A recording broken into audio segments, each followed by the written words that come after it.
मैं जब छोटा था मेरे को लगता था कि मैं बहुत कुछ कर सकता हूँ। जैसे जैसे बड़ा हुआ दिमाग में बैठ गया कि मैं कुछ नहीं कर सकता। उसके पीछे बहुत सारी वजहें थी। उसमें से सबसे बड़ी वजह थी जब मैं 10th क्लास में था, तब हमारी फैमिली में कुछ मेजर प्रॉब्लम्स हो गई। हमारा एक एल्यूमिनियम का बिजनेस था मेरे फादर का, 20 साल पुराना, किसी के साथ पार्टनरशिप में। वो रातों रात ख़त्म हो गया, जिसकी वजह से हमारी फैमिली की सिचुएशन काफ़ी ख़राब हो गई और समझ नहीं आ रहा था कि कल क्या होगा। किसी को समझ नहीं आ रहा था, जिसकी वजह से मेरे फादर थोड़ा सा डिप्रेशन में भी चले गए और घर में बड़ा अजीब सा एटमॉस्फेयर रहने लग गया। सबको लगने लग गया पता नहीं क्या होगा क्या होगा। मैं छोटा था, मैं क्या करता, 15-16 साल का था। अब ऐसे में दो चीज़ें होती हैं हर फैमिली में जब कुछ ऐसा होता है। कुछ फैमिलीज़ होती हैं जो टूट जाती हैं, बिखर जाती हैं, वो आपस में ही लड़ने लग जाते हैं। दूसरी फैमिलीज़ होती हैं जो और पास आ जाती हैं। हमारी फैमिली में वो दूसरी वाली चीज़ हुई। मैं, मेरी मदर, मेरी छोटी सिस्टर, हम सब आए और हम सब ने कहा कि ये आपकी प्रॉब्लम नहीं है, ये हम सब की प्रॉब्लम है। हम सब मिलकर कोई ना कोई हल निकालेंगे, करेंगे, कुछ ना कुछ करेंगे, कुछ ना कुछ होगा। तो अब क्या था, मैं चाहता तो था कि कुछ हो, मानता क्या था, कुछ नहीं कर सकता क्योंकि मेरी लैंड इनफर्टाइल थी। उसके बाद हमने कई चीज़ें ट्राई करी, जैसे एक खजूर का बिजनेस किया था हमने। मतलब खजूर के पान बनाती थी मेरी मदर, और मैं जा करके वो जो डब्बे में पान होते थे खजूर के, वो जा करके लोगों को देता था कि भाई हेल्थ के लिए अच्छा होता है। एक पर्चे बनवाए थे अपने फ्रेंड्स में, रिलेटिव्स में, यहाँ पे वहाँ पे वो देते थे। वो काम इतना नहीं चला, वो बंद हो गया। उसके बाद में हमने एक STD PCO की शॉप खोली, फोटो स्टेट की, STD की, PCO की। वहाँ पे मेरी मदर बैठती थी, कई बार मैं भी जा करके बैठता था वहाँ पे। और वहाँ पे जा करके तो मेरी लैंड और इनफर्टाइल हो गई, क्योंकि वहाँ मैंने लोगों को देखा 25-25 पैसे के पीछे अपनी मदर से लड़ते हुए। कई बार अंदर से गुस्सा भी आता था, लेकिन क्या करता, लाइफ यही है। तब मुझे लगा कि यार सच में पैसा ही सब कुछ है, पैसा ही भगवान है। कहीं से भी बस पैसा आ जाए, मुझे और कुछ नहीं चाहिए। कहीं से मुझे कोई नौकरी दे दे और पैसा आ जाए, सारी प्रॉब्लम्स ठीक हो जाए। तो STD PCO की शॉप भी बंद हो गई। उसके बाद मैं कई जगह इंटरव्यूज़ के लिए गया, हर जगह फेल होता चला गया। कुछ समझ नहीं आ रहा था क्या होगा। अब मेरी लाइफ का टर्निंग पॉइंट आया। मैं एक सेमिनार में गया, जो एक मल्टी लेवल मार्केटिंग कंपनी का सेमिनार था। अब मेरी एज उस टाइम पे 18 साल थी। मैं सच बताऊं, 3 घंटे का सेमिनार था, मुझे कुछ समझ नहीं आया, सब कुछ मेरे ऊपर से निकल गया। और मुझे एग्जैक्ट याद है आज भी कि मैं कहाँ बैठा था। आगे से एक ऑडिटोरियम था और मैं यहाँ से तीसरी सीट पे बैठा हुआ था। मैं देख रहा था और इस जगह पे एक 21 साल का लड़का खड़ा हुआ था। जब तक वो बोलता रहा, मेरे दिमाग में कुछ नहीं घुसा, सब ऊपर से निकल गया। लेकिन एंड में उसने एक बात बोली, कहता मेरी एज 21 साल है और मैं महीने का 2.5 लाख रुपए कमा रहा हूँ। उसमें उन्होंने क्या किया होता, उस चेक की बड़ी सी फोटोकॉपी कराई हुई और स्टेज पे खड़े हो गए ऐसे दिखा रहे थे। अब मैं वहाँ बैठा हुआ जीरो गिन रहा था, 1 2 3 4 5। मेरे दिमाग में आ रहा था, मैंने कहा ये तो सच में कमा रहा है 2.5 लाख रुपए महीने का। मेरे तोते उड़ गए, दिमाग फट गया मेरा। मैंने ये देखा था जिंदगी में कि भैया 10-15 हज़ार रुपए के लेवल पे पहुंचने में भी सालों लग जाते हैं, और यहाँ दूसरी तरफ एक लड़का है मेरे जैसा ही जो कह रहा है कि मैं 2.5 लाख रुपए महीने का कमा रहा हूं। और वो 1 सेकंड लगता है, 1 सेकंड, वो सेकंड था मेरी जिंदगी का। अंदर से चीख निकली। मैंने कहा कि अगर ये लड़का कर सकता है जो देखने में बिल्कुल मेरे जैसा है, अरे तो मैं क्यों नहीं कर सकता? मैं क्या कोई दूसरे प्लेनेट से आया हूं? मैं क्यों नहीं कर सकता? अगर इसके लिए आसान है तो मेरे लिए भी आसान है। मैं भी कर सकता हूं, कर सकता हूं। और जैसे ये 2 वर्ड्स आए मेरी लाइफ में, जैसे ही अंदर तक मैंने मान लिया कि सब कुछ आसान है, तो मेरे अंदर चेंजेस आने शुरू हो गए। जहां पहले मैं बोलता था कि अरे मुश्किल है, कुछ नहीं हो सकता, हमारा तो टाइम ही खराब चल रहा है, पता नहीं क्या होगा, मैं बोलने लग गया अरे अब आप देखो मैं क्या करता हूं। अरे 2-2 लाख के चेक तो ऐसे ले आऊंगा, कंपनियां खड़ी कर दूंगा, अभी आप देखते जाओ, अभी आपको पता नहीं है क्या होने वाला है। और सब बोलने लग गए थे कि संदीप तो पागल हो गया है। अब ये एक बहुत मजेदार पॉइंट है, जब भी आपको लोग बोलने लग जाएं कि आप पागल हो गए हो, तो आप समझ जाओगे आप सही ट्रैक पे हो।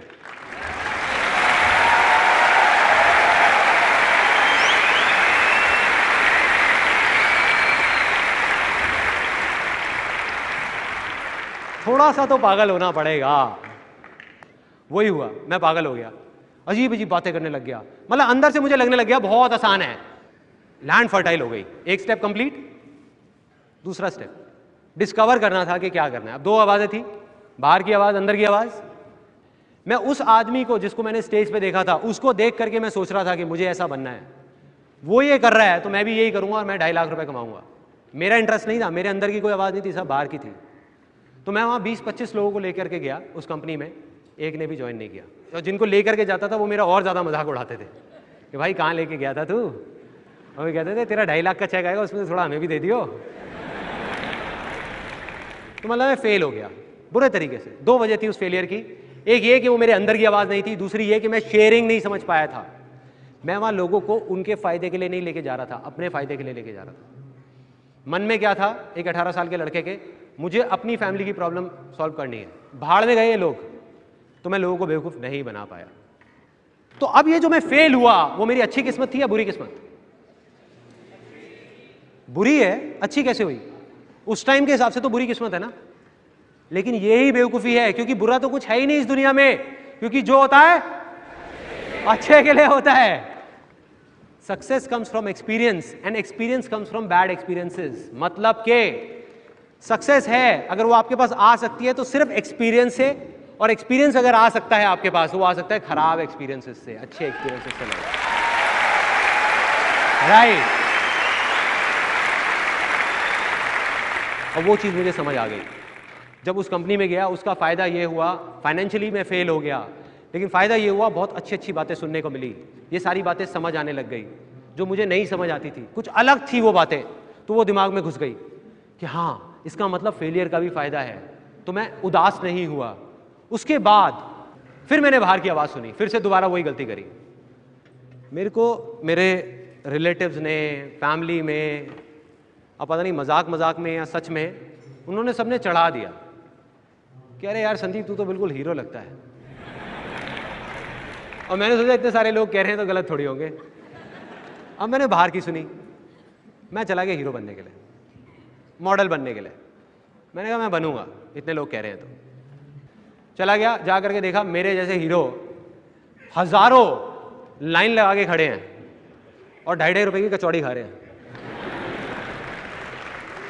मैं कहा भाई संदीप तेरा तो काम हो गया। लेकिन मैंने हिम्मत नहीं हारी, मैंने कहा नहीं कुछ तो करूंगा, कुछ तो करूंगा, आसान है आसान है आसान है आसान है। आसान है तब तक काम नहीं आएगा जब तक अंदर से आवाज़ नहीं आएगी। वही हुआ मेरे साथ। मैंने बहुत बोला, बहुत मन में आया कि नहीं कर लूंगा कर लूंगा कर लूंगा, अंदर से था ही नहीं मॉडलिंग करने का, हीरो बनने का, एक्टिंग का। गया जा करके ऑडिशन देने जाता था, ब्लैंक हो जाता था, भूल जाता था, अंदर से मज़ा ही नहीं आता था। कुछ म्यूज़िक वीडियोज़ करी, कुछ ऐसी म्यूज़िक वीडियोज़ की अगर मैं आपको यहाँ दिखा दूँ तो आपको हंसते हंसते पेट दर्द हो जाएगा।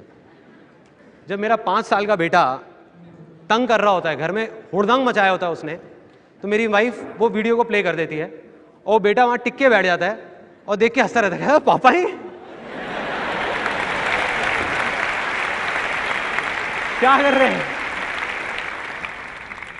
फेल हो गया। मैं ये मानता हूं, जैसे मैंने अभी आपको कहा, कि अगर आप कामयाब हो सकते हो तो सिर्फ और सिर्फ अपने फेलियर्स की वजह से, अपनी सक्सेस की वजह से नहीं। तो ये मेरी लाइफ का इतना बड़ा फेलियर मेरी लाइफ की एक बहुत बड़ी सक्सेस लेकर के आने वाला था, जो मुझे नहीं पता था। बाद में समझ आया। कैसे?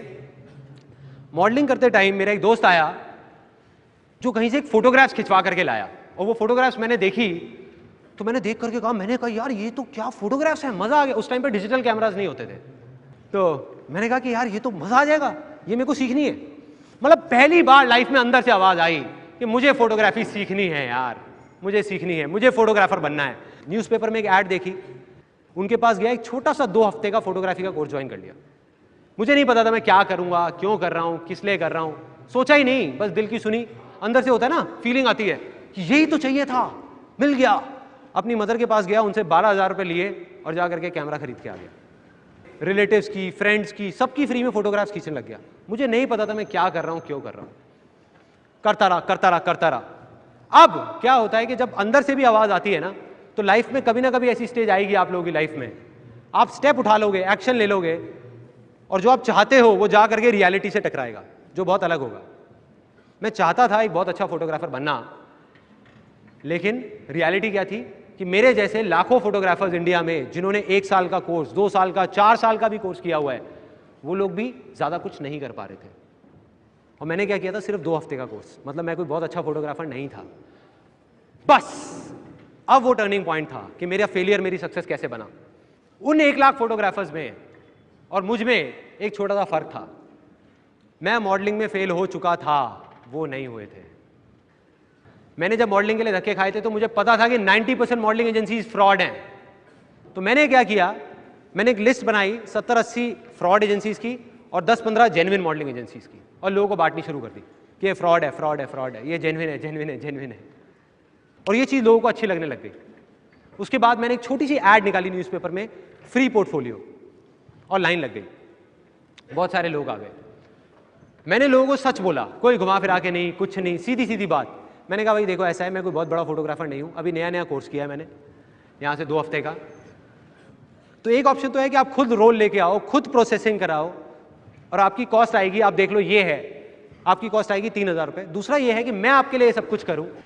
अब अगर मैं किसी भी होलसेल मार्केट में जाता हूँ तो वही फिल्म रोल जो आपको 150 रुपये का मिलता है, मुझे 50 रुपये का मिलता है, उसमें मुझे 1,500 रुपये बचेगा। तो आप जैसे कहोगे वैसे कर लेंगे, ऐसे या ऐसे। उन्होंने कहा यार हमें क्या प्रॉब्लम है, आप ही कर लो ना, हमारा तो खर्चा उतना का उतना है। देखो मेरा उस टाइम भी यही मानना था, आज भी यही मानना है, और हमेशा यही रहेगा कि अगर ज़िंदगी में कभी भी कुछ करना है ना तो सच बोल दो, घुमा फिरा के बातें मत करो, सच बोल दो। और लोग आए। मुझे याद है मैंने 4800 रुपये की अपनी वो पहली ऐड दी थी, जिसकी वजह से मेरे से करीबन 7 या 8 लोगों ने पोर्टफोलियो बनवाया, और मेरी ज़िंदगी की जो पहली इनकम थी 15 से 20 हज़ार रुपये की यहाँ से आई। This was the first success of mine.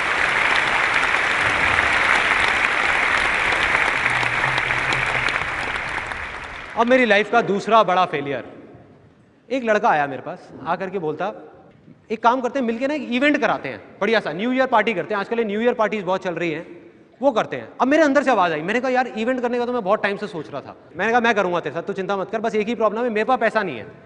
कहता यार तू पैसे की टेंशन मत कर, पैसा सारा मैं लगाऊंगा, तू बस काम कर। मैंने कहा हो गई डील, 1 महीने तक काम मैं करूँगा, पार्टी मैं कराऊंगा, सब कुछ मैं कराऊंगा, एंड में पैसा तेरा लगेगा, जो बचेगा 50-50। कहता कोई दिक्कत नहीं है, डन। उसने 15,000 रुपये मुझे दिए, मैंने ले जा करके एज इट इज़ वो 15,000 रुपये बैंकेट हॉल वाले को पकड़ा दिए, डीजे को पैसे दिए, केटरर को पैसे दिए, वो सब लोग मुझे जानते थे। जा करके खुद प्रिंटर को थोड़े से एडवांस दिया, वो प्रिंट्स बनवाए, स्टिकर्स, पोस्टर्स, जा करके यूनिवर्सिटी में लगाए, बैनर्स लगाए। अब प्रॉब्लम क्या हुई थी कि उससे 3 दिन पहले वो जब इवेंट था, उस भाई ने मुझे आकर के बोला, कहता कि मैं अब और पैसे नहीं दे सकता। मैंने कहा भाई पैसे तो देने पड़ेंगे क्योंकि बाकी लोगों को देने हैं, अगर नहीं दिए तो वो मुझे जानते हैं, मुझे आकर के पकड़ लेंगे। कहते अब देख ले फिर तू मत कर। मैंने कहा ऐसा नहीं हो सकता, करना पड़ेगा।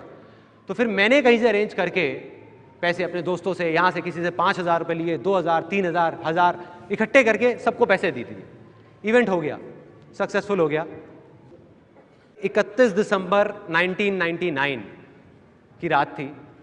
इस इवेंट का नाम था डिक्स 2000, मतलब सन 2000 का नया साल शुरू होने वाला था। एक बैग में सारे पैसे थे। मैं उसके पास गया, मैंने जा करके बोला, मैंने कहा चल भाई अब ऐसा करते हैं, हम हिसाब कर लेते हैं, तूने जो पैसा लगाया मैंने लगाया, उसको हटा के और फिर आधा आधा कर लेते हैं। कहता कौन सा हिसाब? कहता कौन से पैसे? और वो गाड़ी में बैठा अपने दोस्तों के साथ में निकल गया। एक वो दिन था, एक आज का दिन है, मैंने ज़िंदगी में कभी उसको दोबारा नहीं देखा। एक नॉर्मल ह्यूमन बीइंग होता, कोई एलियन नहीं होता, तो वो क्या करता ऐसी सिचुएशन में? रोने लग जाता, परेशान हो जाता। मैं खुश हो गया क्योंकि अंदर बैठा हुआ था कि लाइफ में जो एक्सपीरियंस है वो खराब एक्सपीरियंसेस